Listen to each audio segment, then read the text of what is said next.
One day, ஒரு நாள் while I was praying, நான் ஜெபித்துக் கொண்டிருந்த பொழுது the Holy Spirit took me to heaven. பரிசுத்த ஆவியானவர் என்னை பரலோகத்திற்கு எடுத்துச் And the சென்றார். Lord Jesus welcomed me. அங்கே ஆண்டவராகிய இயேசு என்னை அன்புடன் வரவேற்றார். He didn't speak to me. அவர் என்னிடத்தில் பேசவில்லை. He called Paul the apostle. அப்போஸ்தலனாகிய பவுலை அவர் அழைத்தார். Paul, பவுலே, show my son. என்னுடைய மகனுக்கு காட்டு, Show him that building. அந்த கட்டடத்தை என் மகனுக்கு காட்டு என்று பவுலிடத்தில் So I சொன்னார். walked with Paul. நான் பவுலோடு நடந்து சென்றேன். And there I saw a wonderful building. அங்கே ஒரு அற்புதமான கட்டிடத்தை நான் கண்டேன். It was built in beautiful white milkish marble. அது பால் போன்ற மிக அழகான பளிங்கு கல்லினால் கட்டப்பட்டிருந்தது. Paul said, அப்போஸ்தலனாகிய பவுல் சொன்னார், this is not a building in heaven. இந்த கட்டடம் பரலோகத்தில் இருக்கிற ஒரு கட்டடம் அல்ல. This has been built as a model for you to go back and build in your college campus. நீ திரும்ப பூமிக்கு சென்று உன்னுடைய கல்லூரி வளாகத்திலே இதே போல் கட்டும்படியாக உனக்கு மாதிரியாக பரலோகத்திலே இது He வைக்கப்பட்டிருக்கிறது. went round and round நான் சுற்றி சுற்றி சென்றேன். and measured everything. நான் எல்லாவற்றையும் அளந்து கொண்டேன். I took as much as possible into my mind. எந்த அளவு என் மனதினால் கிரகித்துக் கொள்ள முடியுமோ அவ்வளவு அந்த கட்டடத்தின் விவரங்களை மனதிலே பதித்துக் கொண்டேன். Then the Lord Jesus said, ஆண்டவர் இயேசு சொன்னார், my son, என் மகனே, go back. நீ திரும்ப போ. Build a place like this for me in your campus. உன்னுடைய வளாகத்திலே எனக்காக இதே போல் தோற்றமுள்ள ஒரு கட்டிடத்தை கட்டு.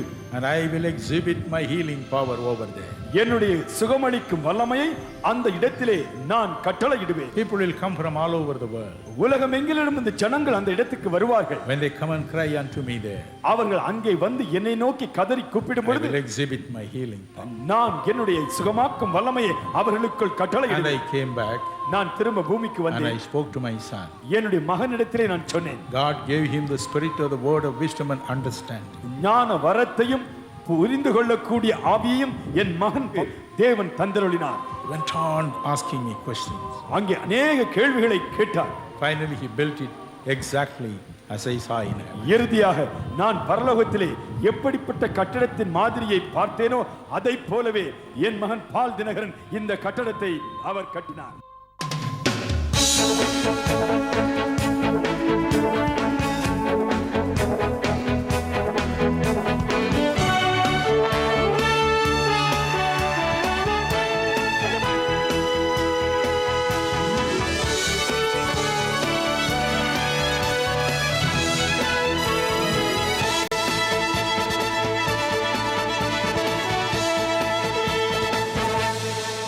பெதஸ்தா ஜெப மண்டபம் உங்களை அன்புடன் அழைக்கிறது.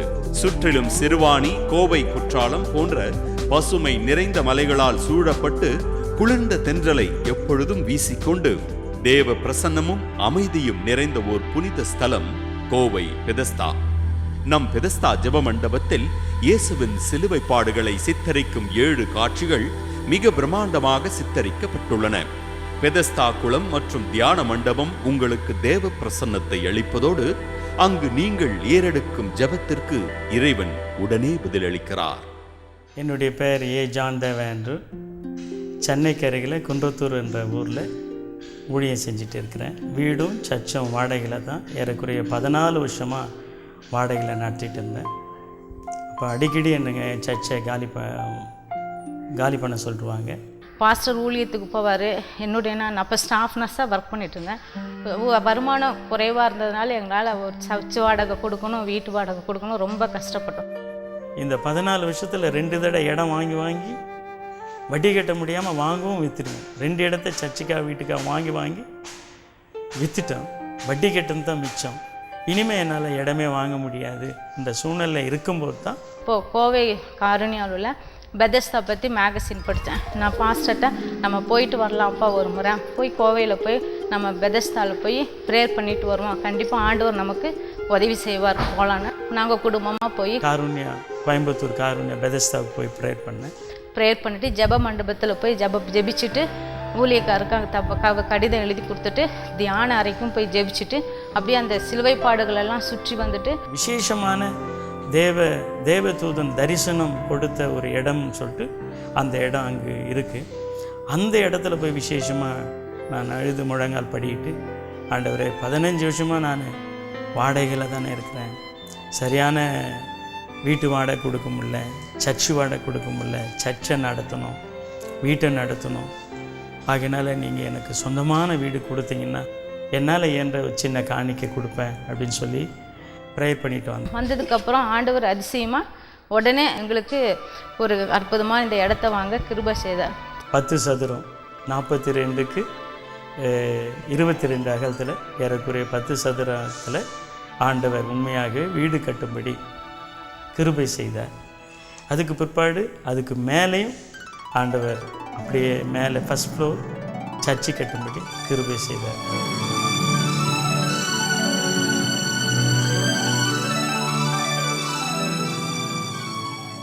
எனக்கு அருமையானவர்களே, இந்த அருமை சகோதரனுடைய பாடுகள் அவருக்கு தான் தெரியும். வீடு இல்லாமல் எப்படி பாடுபட்டு இருப்பார், எப்படி தவித்திருப்பார், நடுத்தருவிலே எப்படி வேதனையோடு சஞ்சலத்தோடு அவர் கலங்கி கொண்டிருந்திருப்பார். ஆனால் கர்த்தர் அவருக்கு ஒரு வீட்டை கட்டி எழுப்பியிருக்கிறார்.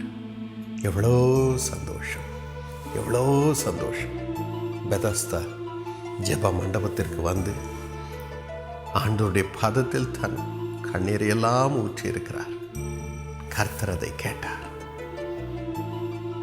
அவருக்கு இளைப்பாறுதலை கொடுத்தார், அவருக்கு விடுதலையை கொடுத்தார். அவர் தங்கி பாக்கியத்தை அனுபவிக்கும்படி ஒரு வீட்டை கட்டி கொடுத்தார். உங்களுக்கும் அப்படியே செய்வார். நீங்களும் பெதஸ்தா ஜெப மண்டபத்திற்கு வாருங்கள். காருண்யா நகரிலே, காருண்யா யூனிவர்சிட்டியின் வளாகத்திலே இந்த ஜெப மண்டபம் இயங்கி வருகிறது. நீங்கள் அங்கு வந்து தங்கலாம்.